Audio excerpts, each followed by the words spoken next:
All right, I was just talking about how on second reference, you just use the last name. The other important thing to keep in mind about first reference is you need to have the title of the person for whom you are collecting the information. Now, the key here with the title is the title doesn't always have to be like particularly a title, because sometimes people will be attending an event or everything, but it's usually giving us some description of the person. Sometimes you'll give age, sometimes you'll give hometown. As a student, if you're writing for a student paper, you might give, the year in school or their major. But it's just giving people a little bit more information about who you talk to. Sometimes it's nothing more than who was there with their children, or of Chatham, who came with their mother. These types of things. It's just giving people a little information about who's there. Why were you talking to this person? Who are they? Just a way of connecting the person with the reader and the event. In other cases, if it's something that is a newsworthy event, then you're actually giving us, like you're talking to like somebody in student life, then you would give their title, or you're talking to the mayor, or you're talking to a chief of staff or a spokesperson. You're giving some information about who they are in their official capacity. But if you're going to an event and you happen to just talk to somebody at the event, I don't care what their official title is. If you talk to me at the, if I went to, some of the funeral reenactment events for the Lincoln presidency, which is something that is a big event in 2015 in Springfield, the funeral reenactment of President Lincoln. If I was there, you would just say Tim McKenzie, who is attending. You wouldn't say Tim McKenzie, who is an assistant professor of journalism and humanities at Lincoln Land Community College. Why does that matter? I'm not there as a professor. I'm there as a person who wanted to go to the event. Now, the other thing is with people who are in official roles, you give their title. And usually there's sort of a rule that if the title is given before the name, which is fine, then you would capitalize the title. But if it's after the name, then usually what we do is we lowercase the title. So for example, if I said, first and last name, so said Joe Smith, comma, president of XYZ Plumbing, that I would put it, said, Joe Smith, let me just write that in, president of XYZ, and the P would be downcase. So, but if I was going to go before, I might put said President Joe Smith of XYZ Plumbing. We would leave it like that. Now, the name of the business the guy works for, the name of the business the guy works for is still uppercase. It's still uppercase, and the reason is because that's a proper noun. It's a name of a business. And so that's just a little bit of a difference. If it's before the name, we usually capitalize it, unless it's an honorary title like spokesman, then we lowercase it. But if it's a real title, we do capitalize it, and if it's after the name, then we put the title in lowercase, and we would put said, Joe Smith, comma, title. And we always want to make sure the name and title are there because we want to know why the person's there. And if it's not an official source, then we would say said so-and-so who is attending the event, or said so-and-so who goes to the park every day, or said so-and-so who lives 3 blocks from the park, or something like that, if it's a story about a park. Now, the other thing is that as you get into second reference, you can drop you can just sort of put at the end, you can put he said, or, here this is just information you're attributing, SSS, he said, or blah, blah, blah, comma, last name, person said, like Smith said, Jones said, McKenzie said, something like that. The only other option is sometimes people will put, the park is a great place to go, said Smith. You can do it that way. That's not necessarily wrong, but typically in journalism, it's just we prefer to put name and then said. So it's just something to keep in mind. Usually put name, then said.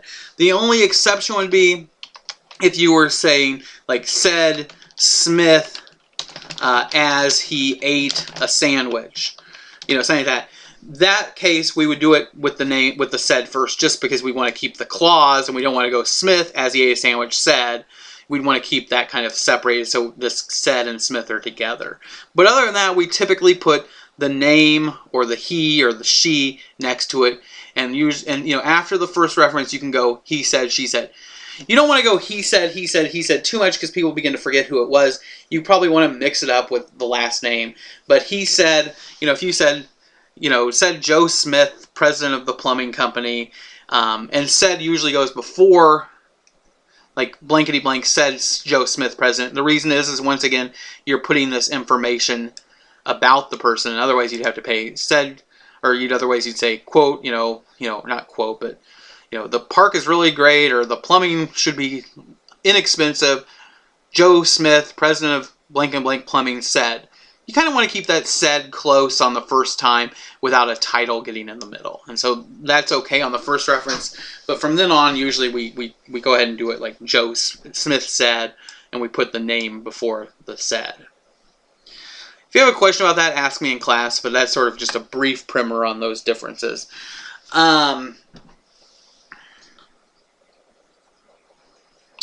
As far as the all this goes, you can change around, but things like he said or she said, where you use a pronoun, you can do that, and you can do that a couple paragraphs in a row, but eventually get back to the name because it does make it a little bit easier. Now, before we close out this attribution stuff, I want to tell you a quick story. One time when I was reporting, I had to cover, it was back during the Iraq War, when it first began, so this would have been about 10 years ago, and shortly after 9/11 or whatever, we went into Iraq. And one of the things that, or not shortly, it was a couple of years, but we went to Iraq, and there was a young military person who was killed in action and fighting by an IED, by an improvised explosive device, and they had just announced, that a local person had been killed, and so there was going to be a story, and I got assigned to do the story. And so we had the military press release about who it was and where it happened, all this, but we had gotten word, and we'd gotten a chance to get a hold of the father, and so I called up the father, and he said he would call me back, and I said okay, and I was waiting for him, and he finally called me back a little bit before deadline, and he basically told me, he told me the story about what he had been told by the military and talked about his son, and so I had this whole story about it. Well, he actually told me how his son was killed, and so I was able to actually get an account of the explosion and what happened. And so I was telling it, and it was a bunch of short, he was going here, the bomb exploded, blah, blah, blah.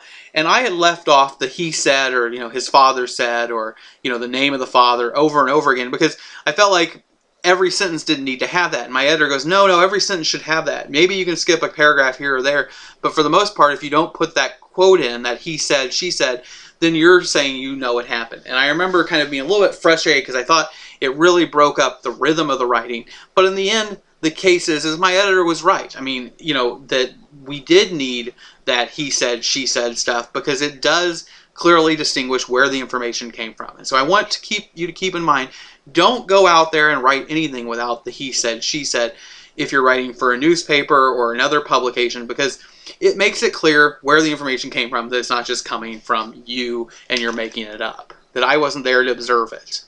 You need to know how that person gave me that information.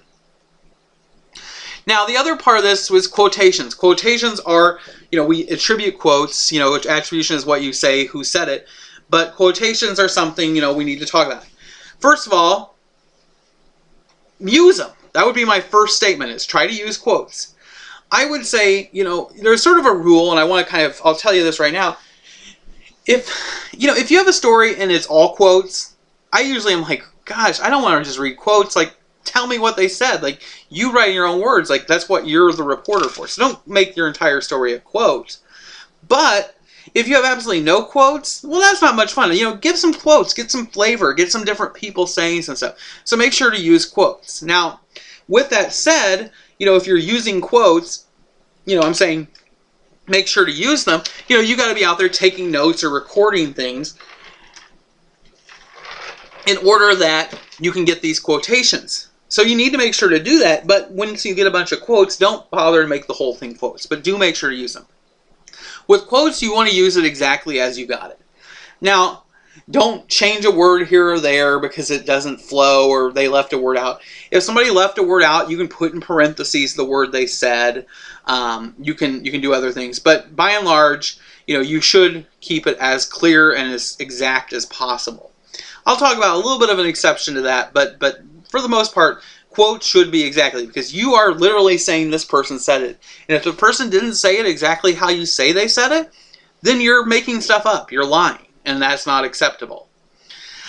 You can paraphrase if you want to attribute, if you want to do attributions. Now, I say attribution attributes, and the reason I say it is a lot of times people will be like, well, people sometimes are a little bit afraid of paraphrasing and doing stuff. Well, if you didn't get the quote exactly right, or it was just missing a few key points, you can use part of what they said or a couple key phrases, and just, if you know what was the key phrase that was actually in quotes, you could put just a couple words in quotation marks if they had a really good phrase. But there's nothing wrong with, attributing and using paraphrasing and then just attributing back to the person. When you do paraphrase, I always say you can use conjunctions and other devices that sound like a person speaking.